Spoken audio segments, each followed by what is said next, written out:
Hello beautiful people, thank you so much for tuning in. Today I am reviewing a Takahe Flutes Ruru low D whistle. Now these whistles are made by John Lawrence in New Zealand. He makes a selection of gorgeous looking and sounding whistles and flutes. I'll link the website in the description down below.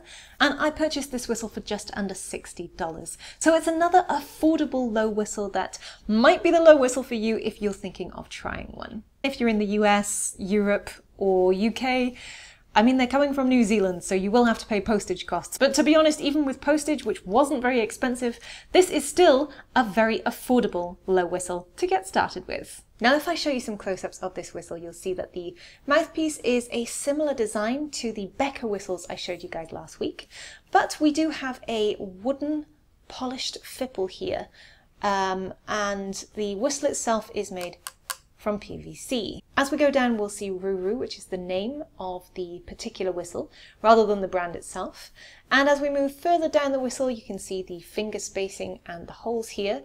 And this particular whistle, which has the Takahe Flutes logo at the end here, has an adjustable end piece, and this is so that you can adjust the position of the final hole, so you can have the anatomical fingering for left or right hands just by twisting this bottom piece.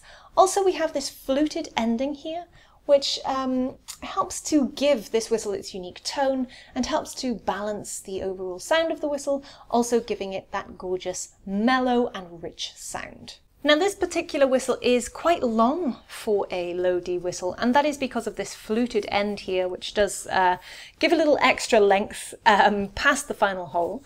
But also there is a warning on the Takahe Flutes website saying that these whistles are big. They're big, they're loud, they require a very, very large finger stretch. And actually, if you look at the bottom of the whistle here, you'll see that the first two finger holes are quite close together and the third one is a very long way apart. So it's an unusual finger stretch that isn't particularly comfortable and certainly very difficult to actually reach, because the stretch between the middle and ring finger is sort of insane.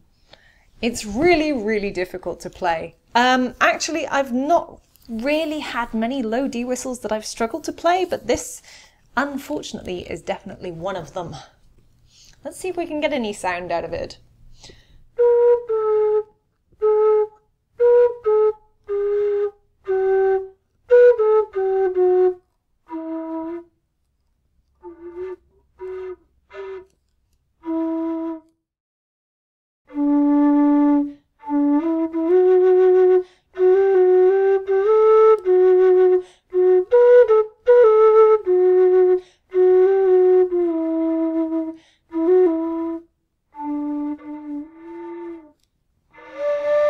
So it takes a lot of concentration to be able to find the finger holes, mostly because I'm not used to having those two fingers so close together when playing a whistle.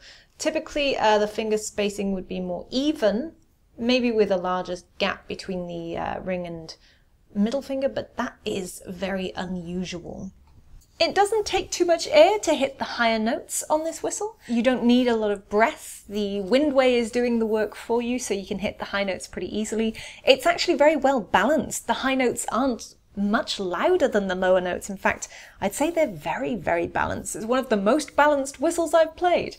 But actually covering the hole is the challenge that I have. Now what you could do is switch to using your pinky finger, and we'll see if that makes any difference.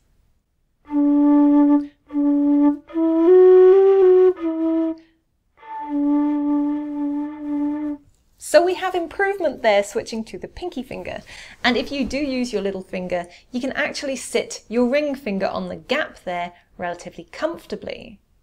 You could even twist this a little further, which would make it easier for your little finger to reach.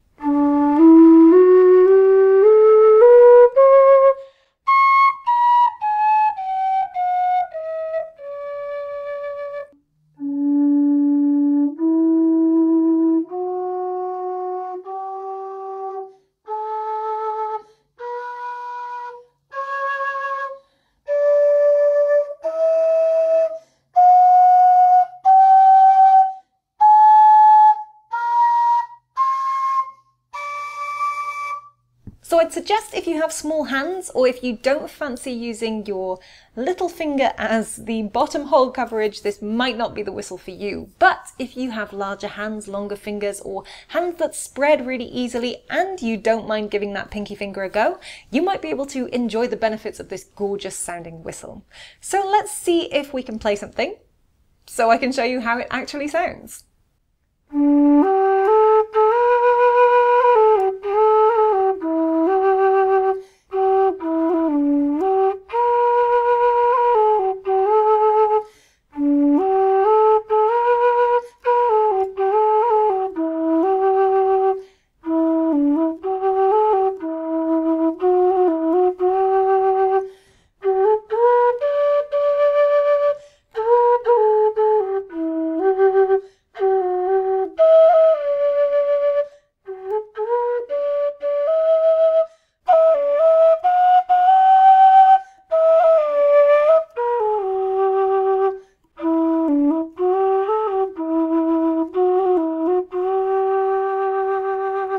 So as you can see, it does take a little bit of practice in order to be able to play with that little finger at the bottom, but that's just my first try of this. It's just taken a few minutes to get used to, and I can already play it. So if you're persistent with this, you can enjoy the gorgeous sound of this beautiful whistle, the wooden mouthpiece, the wooden fipple there making a gorgeous sound. The sound itself is a nice, balanced, mellow, soft and warm tone.